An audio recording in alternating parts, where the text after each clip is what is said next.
And tonight on the Daily Wrap, the Senate allows the NSA spy program to shut down. So who's to blame or congratulate? Senator Lindsey Graham declares his candidacy for president, but does he remotely stand a chance? Governor Jeb Bush is taking on entitlements, this time Social Security, but will he be able to sell it to conservative baby boomers? We talk about all that. Plus, we have a very special panelist on the show tonight. Find out whom in just a moment. This is the Daily Wrap, live from New York City.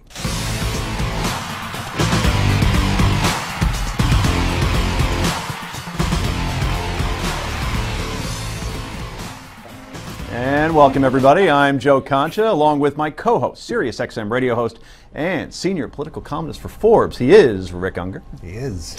To his right, power attorney and America's pundit. She is Heather Hansen. Right. And to her right, we have a very special panelist, as promised. He is one of the most distinguished Air Force pilots in American history, and also happens to be a New York Times best-selling author. Dan Hampton is here. Mr. Hampton has a new book out, The Hunter Killers, that hits bookstores and online tomorrow. Good timing. We'll be talking about the book a little later in the show. Dan, thanks for joining us. We appreciate it. All right, time for the Daily Download.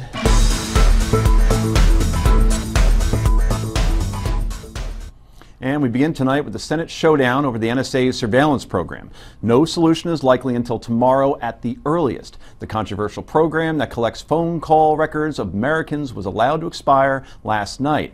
Today, the Obama administration urged the Senate to approve a bipartisan measure that passed in the House.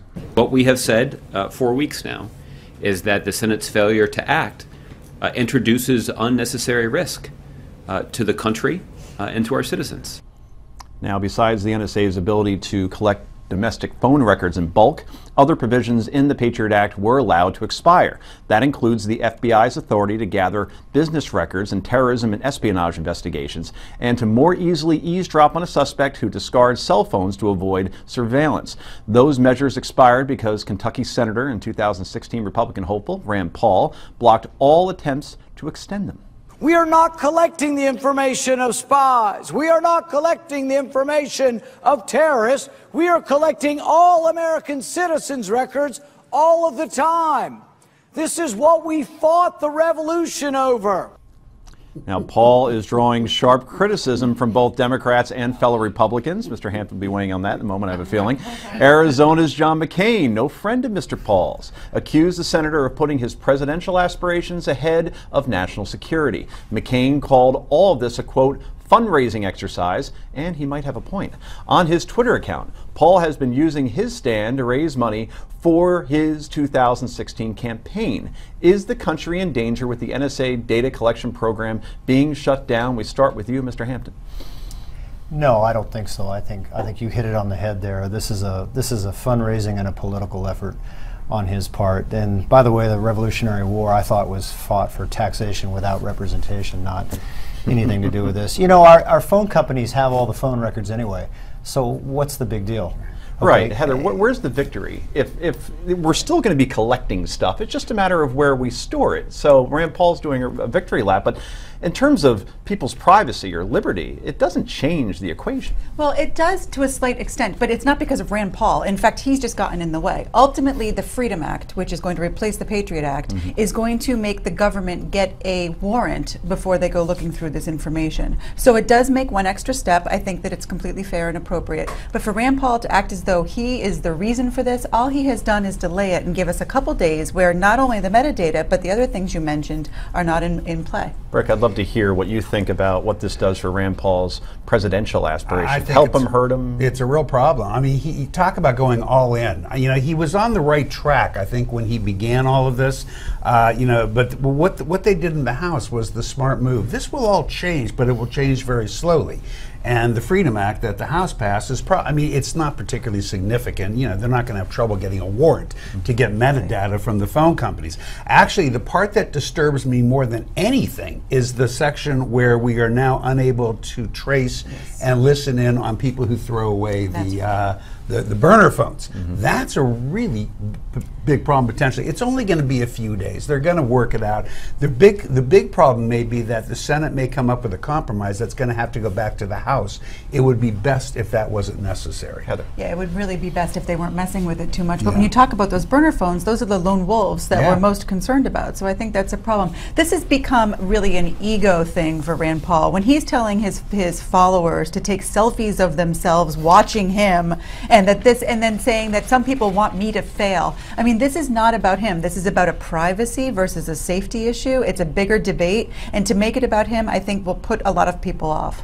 It seems that not a lot of people are happy with Mr. Paul tonight, Well, no matter what side of the aisle that you're on. He's also thinking about what Dan said. He's also not watching that TV series about George Washington's spies if he thinks that this is what we fought the revolution over, because there was a whole lot of spying domestically going on during the Revolutionary War. So Britt Hume had an interesting perspective on Fox when it comes to Mr. Paul. He says that, does he know which party he's running for the nomination of? Because, boy, I've never seen this before, where just usually in a political season, one side says, attaboy, and the other side says, I totally disagree with it. This is just I don't think he's paying whitewash. attention to the verbiage either, because, and I think everybody can just sleep easy and make not much ado about nothing here. This has nothing to do with Section 702 of the FISA Act, which allows you to surveil people overseas and international communications coming back and forth inside the United States. Everything that they're talking about curtailing is really no big deal. Like I said, it's a matter of business records anyway, and the government is going to do what it has to do anyway. It always has.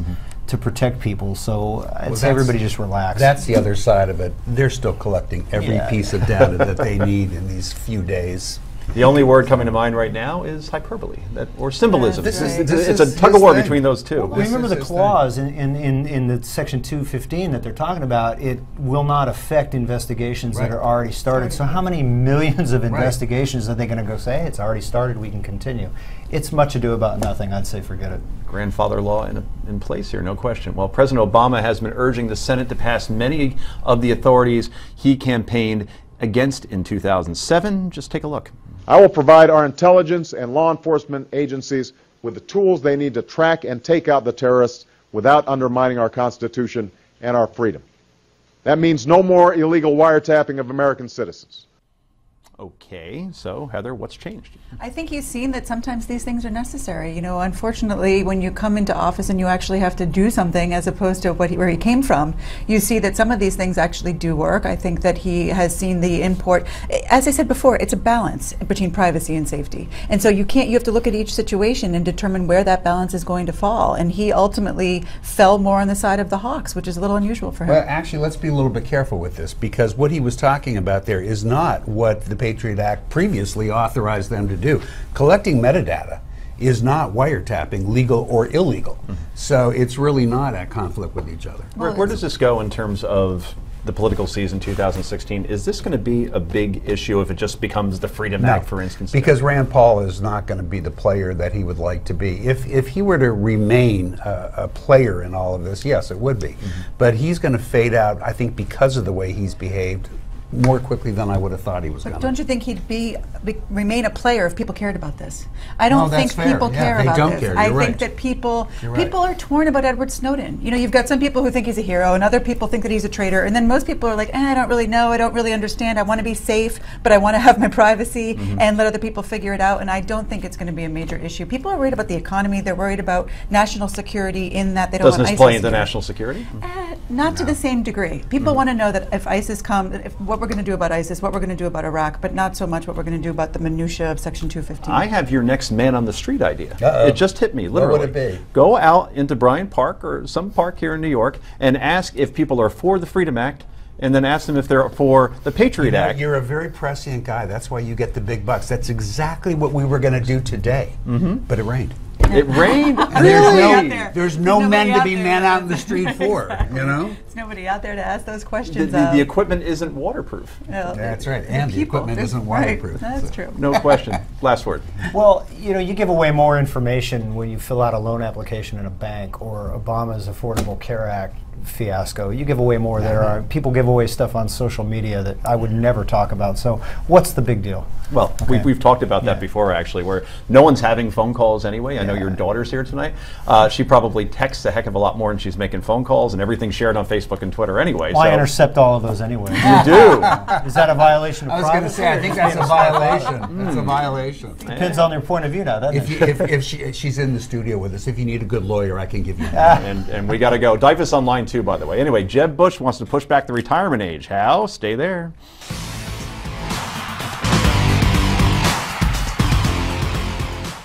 And welcome back to Daily Wrap. Joe Concha and Rick Unger here, along with Heather Hampton and best-selling New York Times author Dan Hampton, whose new book, The Hunter Killers, hits bookstores tomorrow and will be available online tomorrow as well. Well, Social Security is often considered the third rail of politics, but potential 2016 hopeful Jeb Bush is jumping right on and says the U.S. should consider raising the retirement age. But we need to look over the horizon and begin to phase in over an extended period of time, going from 65 to 68 or 70. And that by itself will help sustain the retirement system for anybody under the age of 40. What about means testing? I think it ought to be considered for sure. Okay, no specifics on the means testing, but potential rival Chris Christie also called for a means test during his visit to New Hampshire in April. Christie wants to eliminate Social Security benefits for those earning $200,000 or more. Marco Rubio also says we should look at raising the retirement age. Hillary Clinton hasn't said much about what she'd do to bolster Social Security, only saying Republicans are, quote, just wrong for wanting to make major changes. All, of course, aren't as extreme as fictional Democratic President Frank Underwood, who says Social Security benefits could go away altogether. We've been crippled by Social Security, Medicare, Medicaid, by welfare, by entitlements. And that is the root of the problem. Entitlements. Let me be clear. You are entitled to nothing. You are entitled to nothing. Yep, that's a Democrat speaking, folks, by the way, as Rick just pointed out. Once again, Frank Underwood. Anyway, so how will this tough medicine from Jeb Bush and some of the other GOP hopefuls play out with voters? Rick Unger. I get into enormous trouble with my progressive friends whenever I talk about this, but I'm going to do it anyhow. Look, what Jeb Bush is suggesting is far from radical. People don't seem to realize it, but to get your full retirement benefits today, it's 66 years old. He's talking about going 67 to 70. So this is not like a major thing in the age where we live, what, a generation longer than when the ages were originally set. It was changed in '83. There's that, plus the means testing. Folks, it's called Social Security insurance. That is a key word. It's insurance because you don't know how your life is going to turn out. If you don't make a lot of money, if you aren't able to save a lot of money, then it's there for you. You paid into it, you deserve it. But if you're somebody who has been fortunate in life, do you really need that check for $1,500 a month? No, you really don't. And I agree with them completely. So my Democratic friends want to throw me out of the union for saying this stuff, but it's the right answer. Brave man. Chris Christie's idea of saying if you make over $200,000, guess what, you forfeit it. What if you lived kind of an expensive lifestyle and you had a big house, you had a big family? I mean, do you agree with the threshold? I don't know what the threshold should be, and it may be something, a threshold as to what you are actually have saved or what you have made it currently. But Lindsey Graham today talked about creating some sort of a threshold. You've got Jeb Bush at least referring to it. Mm-hmm. Chris Christie, it certainly seems to be something that on the Republican side we're going to be talking about because we've got to do something. It's just not sustainable. And do you think Hillary Clinton has remotely any courage to bring this up? Or will she just say Republicans are trying to steal Social Security? She's going to have to at some point because Martin O'Malley is. Martin O'Malley is bringing it up. He's behind it. He wants Social Security to be even broader than it already is. So she's going to have no choice. Well, she'll have to go that direction. There's no way that Hillary Clinton will say what I just said. It's just not going to happen. Right. No she'll have no choice. With Bernie Sanders and Martin O'Malley pushing her. That's right, because you are special. I'm an honest Democrat. Mr. Hampton, do you think that it should go away, or not go away, but at least as far as saving it, would you raise taxes to save it? What's your stance on I'm going to be the dark horse here, okay? And I'm going to say that if you've paid into this all your life, okay, then you're just as, I'm not going to use the entitlement word, but you should get what you paid into it, just like somebody who didn't or wasn't as fortunate or didn't try as hard as you did. Okay, I don't see why you should be penalized for being successful and having more money. You truly worked for it, you paid into it just like everybody else.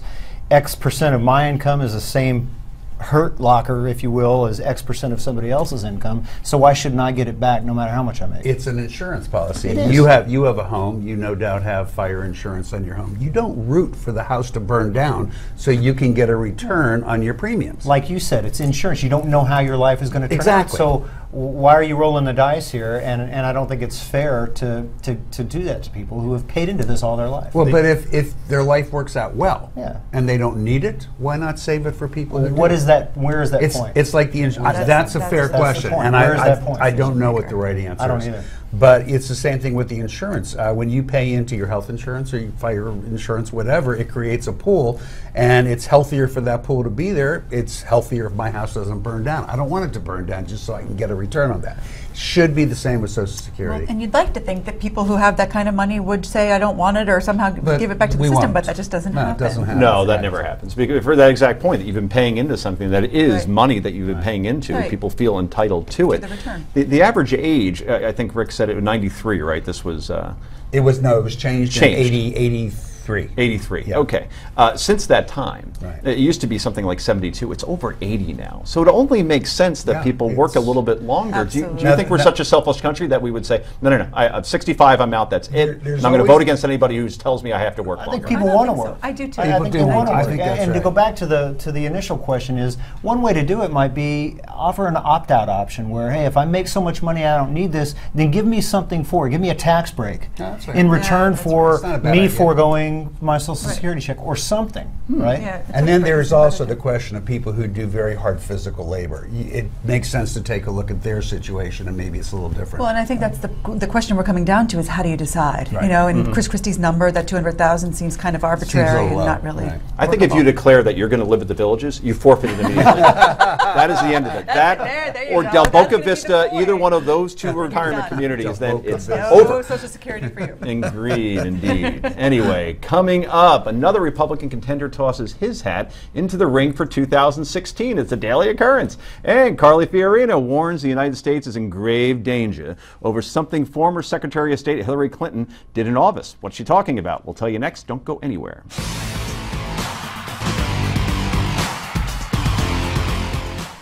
I have more experience with our national security than any other candidate in this race.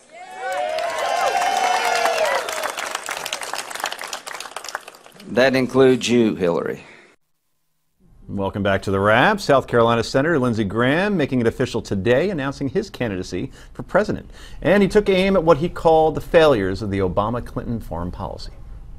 Barack Obama has made us less safe. Radical Islam is running wild. They have more safe havens, more money, more capability, and more weapons to strike our homeland than any time since 9/11.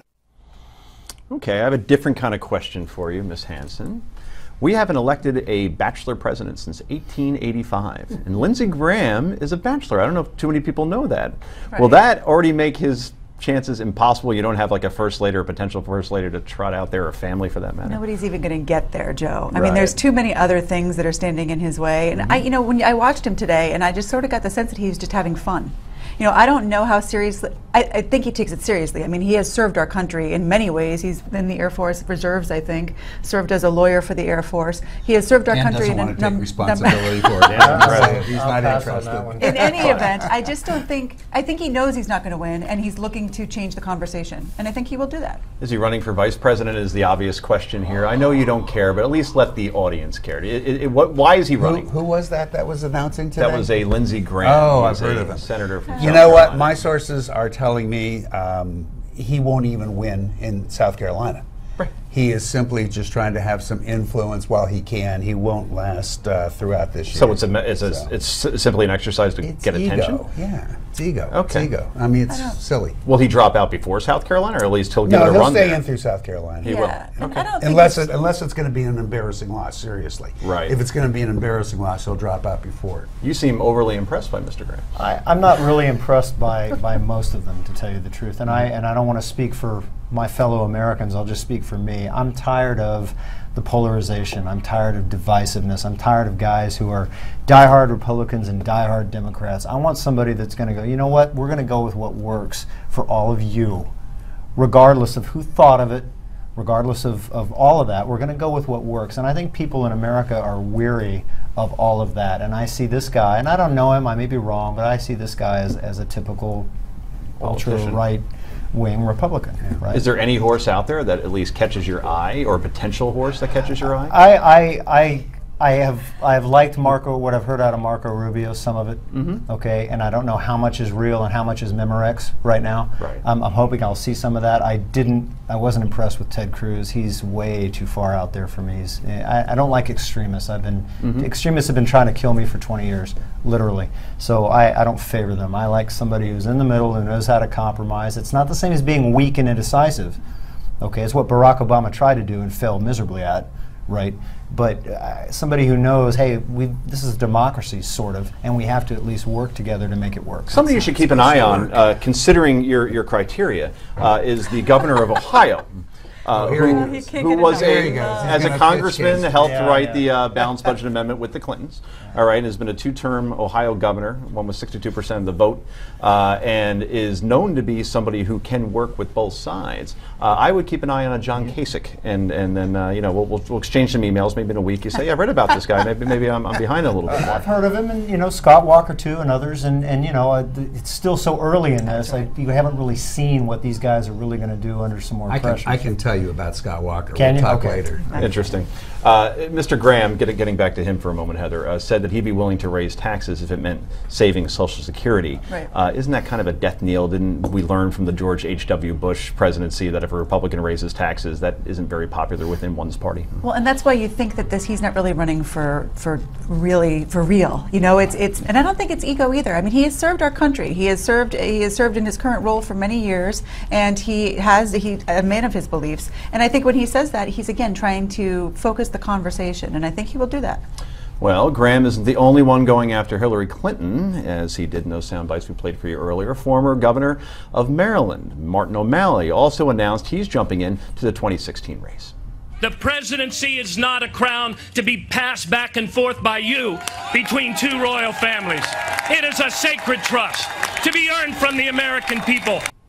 Now O'Malley joins Vermont Senator Bernie Sanders, who announced his 2016 bid last month. Are O'Malley and Sanders a threat to Hillary Clinton? Not so much to win, but a very interesting poll came out recently in Iowa. Hillary only at 57%. I only say only because she was up like at 70 at one point. Bernie now has 16% of the vote. It's enough to get somebody's attention, no? Between the two of them, it's Bernie Sanders who will command the attention.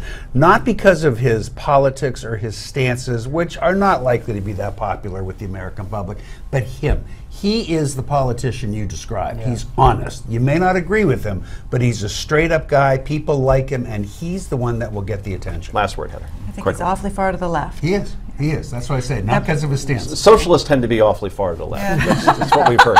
Anyway, coming up next, do you think you know everything there is to know about the Vietnam War? Think again. We talked to Dan Hampton about his new book. Stay tuned.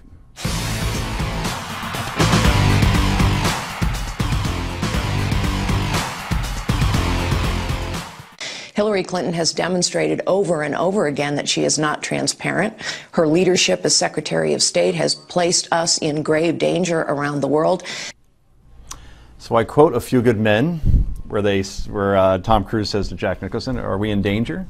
grave danger, and then Nicholson says, is there any other kind? Yes. So is grave danger a little bit of hyperbole, or do you agree with her? Well, I think that a lot of our country does believe we're in grave danger. Listen, there's a lot about Hillary Clinton's time as Secretary of State that's questionable. She called Assad a reformer. She said Iraq was a stable state. She said we were going to do a reset with Russia. With a reset button. Right, and all of those things arguably put us in grave danger. Was the word hyperbole? Yes. Is that what politicians are want to do? Yes. I think that it is something that's worth discussing, and I think Carly is really getting in there and making inroads in some of the areas where Hillary needs to be on the defense. Rick, does she make the top 10 for the first Fox debate? You got a poll in the top 10. She's getting a lot of attention. She should. But I don't know if she will, and I don't know that it does her. Well, I guess Republicans will like saying things like that. I was disappointed in her saying that because Hillary did not do anything as the Secretary of State that put us in grave danger. I don't disagree that we have dangers in the world, but you know, Hillary's record, I have to say, is better as Secretary of State than she gets credit for. Unfortunately, it doesn't come complete with these, you know, huge breakthroughs that you can point to. But there was a lot of subtle stuff that was very important that she won't get credit for, and it may not matter, but no, she didn't put us in great danger. Dan? I come from an unforgiving profession. All right, we judge people by results, and when I look at Hillary, and Rick's right, I mean, there are some things that she did or didn't screw up, we'll put it that way, that are okay, but in the end, what did she do? I look at her and I'm not scared by what didn't happen. I'm more appalled by the lost opportunities. I mean, there's North Korea, there's Russia, you know, the list goes on, and the biggest one that I see is Iran.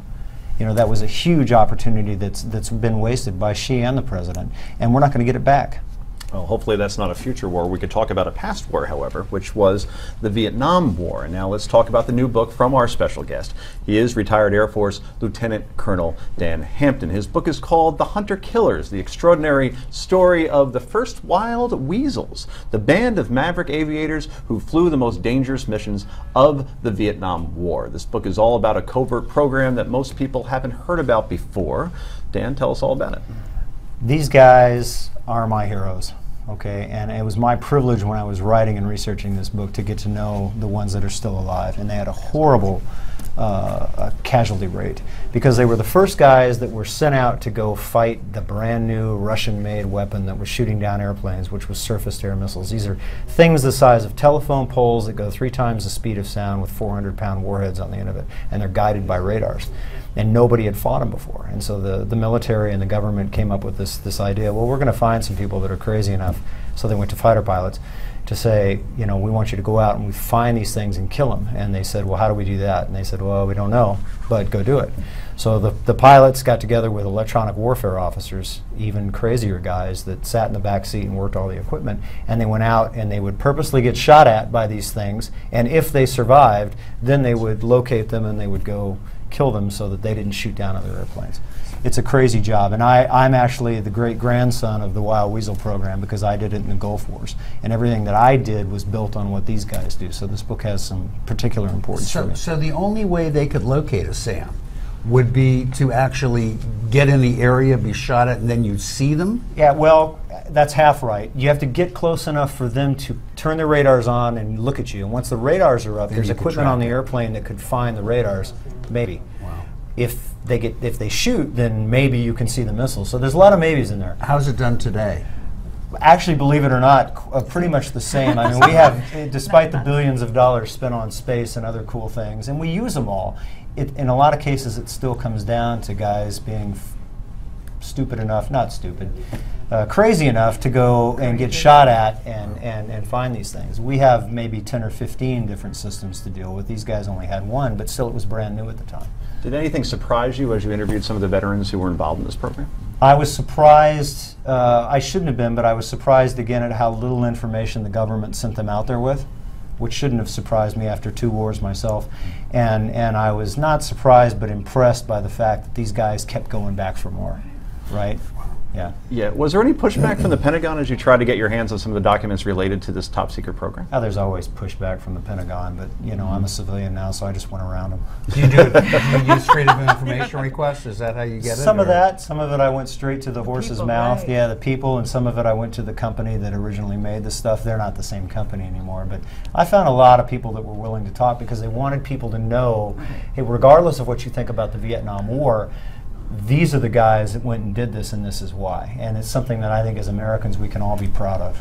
Can you believe, and we only have about 10 seconds, that it was 40 years ago since the Vietnam War ended? I mean, that's remarkable. Well, yeah, when I think about how old I am, but I try not to think about that. All right. You don't look like a guy. I can believe it. I remember Rick every knows. bit of it. Coming up next, it's potluck time. Thank you so much. Once again, the book is The Hunter Killers. It will be available tomorrow, both in bookstores and online. Next up, it's potluck time. Heather and I share our favorite stories of the day. Do not go anywhere.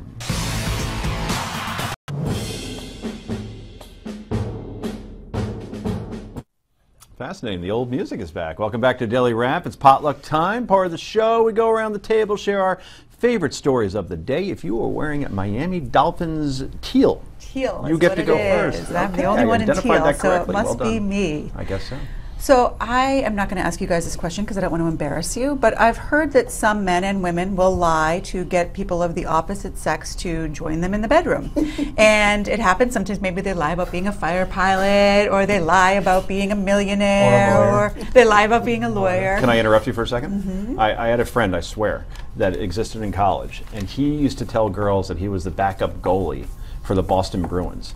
And it worked Right. because Lots of they're action. wearing masks, and who knows who the backup is for the Bruins down in Washington. That's right. So yeah, this does happen. This does happen. And women do it too, maybe in different ways. I mean, when you get plastic surgery to enhance certain parts of your body, in many ways that could be called lying as well. True. In any event, there is currently a bill, there's an assemblyman named Troy Singleton who has this bill that's for sexual assault by fraud, and would make it a crime to do any of this because you can't truly consent if you have been coerced by someone who is lying. So if someone were to lie to you to get you into bed and to say that they were a fighter pilot or a goalie or rich or famous or a lawyer, then that person would then arguably... Nobody's ever said they were a lawyer to get somebody in bed. Never happened. It wasn't To working. get rid of somebody anymore. I'm a lawyer. Exactly. After. But this actually, right, that's right, that's true. The punishment for this is the same under the current bill in New Death? Jersey, is the same as, it's same as the punishment for rape.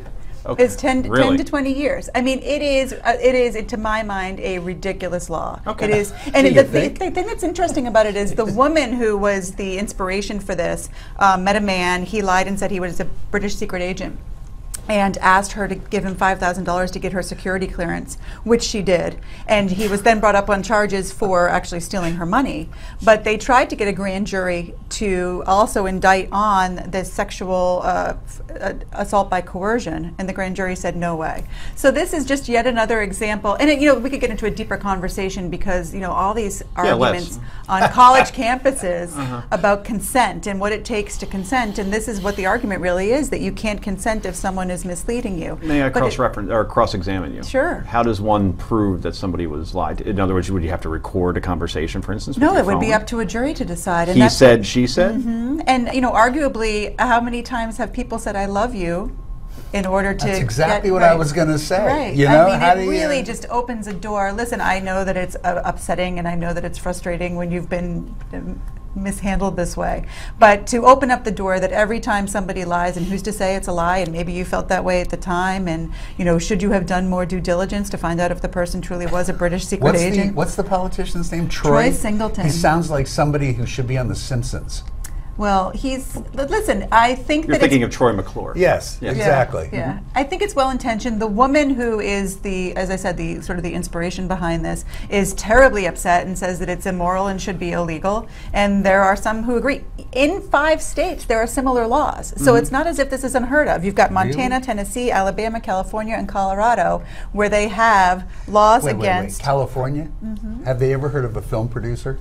Right, exactly. I mean, The casting couch. I mean, The entire Colorado, premise. you can smoke dope there. I mean, I really thought I was a fighter pilot. I was, as far as I knew. The entire premise of Aren't you? Entourage and Turtle's character was lying to get women Exactly. into bed. Let me ask you, could you imagine you're in Shawshank or some sort of prison like Shawshank, and you're there serving your 20 What are you years. in for? Yeah, what are you in for? I lied to this really lied hot to a chick woman. because I was trying to have some intimate times with her. I Trying to mean, get some action. how do you even remotely explain that one away? It is a law that should not pass, and it's unfortunate that we're wasting I can't time believe it's and money. passed in those other states. It's That's never used. unbelievable. It's not never retroactive, is it?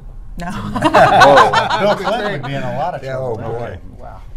Anyway, I could talk about that all day, actually, but we have to go to my far less sobering potluck. Anyway, so there was a Phillies game over the weekend where Heather is from, obviously Philadelphia. And once again, my pet peeve came flying over the stadium. Yes, it was a drone, which was actually right over the third base gate. And what's that, Citizens Bank Field? Yeah, it's Citizens Bank. Yeah, Citizens Bank Park, well below what the FAA considers legal in terms of flight height. Of 3,000 feet, and it was flying right over the field. And then again, I'm thinking, what would happen if this was somebody with nefarious intentions who decided to fly it into the stadium and had something small attached to it? And even if you just kill a couple of people, the panic that would happen in this country would be overwhelming. I mean, you could understand that.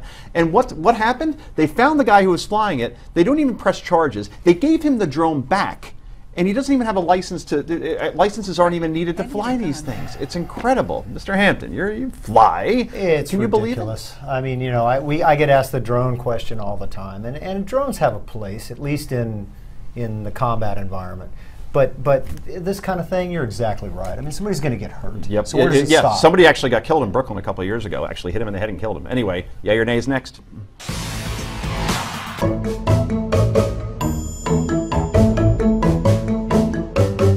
It's happy time, people. Welcome back to Daily Wraps. Time for Yay or Nay. First up, a photo President Barack Obama tweeted on Friday in honor of what would have been, get this, President John F. Kennedy's 98th birthday, has many on social media calling him the narcissist in chief. Here's the photo of which we speak. As you can see, it shows the back of Mr. Obama's head looking up at the official portrait of President Kennedy. Critics argue that the Obama administration is incapable of observing a holiday or honor anyone's memory without prominently featuring the current commander-in-chief, even when it has nothing to do with him. Obviously, the comments are in reference to the administration's Memorial Day tweet featuring the president enjoying ice cream. Is the president the narcissist in chief, yay or nay, Dan Hampton? Oh, definitely yay. That was an easy one. That's Heather? an easy one. I agree. I mean, I think that I wouldn't be so upset about the JFK thing, but in light of the Memorial Day tweet last week, he definitely, and we know he is. And Rick will say he's not, but we know he is. There a pattern? He didn't put that up. He had nothing to do with the Memorial Day tweet, which I said on this show was outrageous. Took way too long for them to straighten it out. But he didn't do it. It was the DNC. This guy, it's like he's responsible for Vietnam and the Hindenburg. Okay. And that there's nothing offensive about that picture. And of Elvis. Kennedy. And Elvis. Elvis. Well, he's got Elvis. He's being kept under the White Can you House. believe that Kennedy would be 98?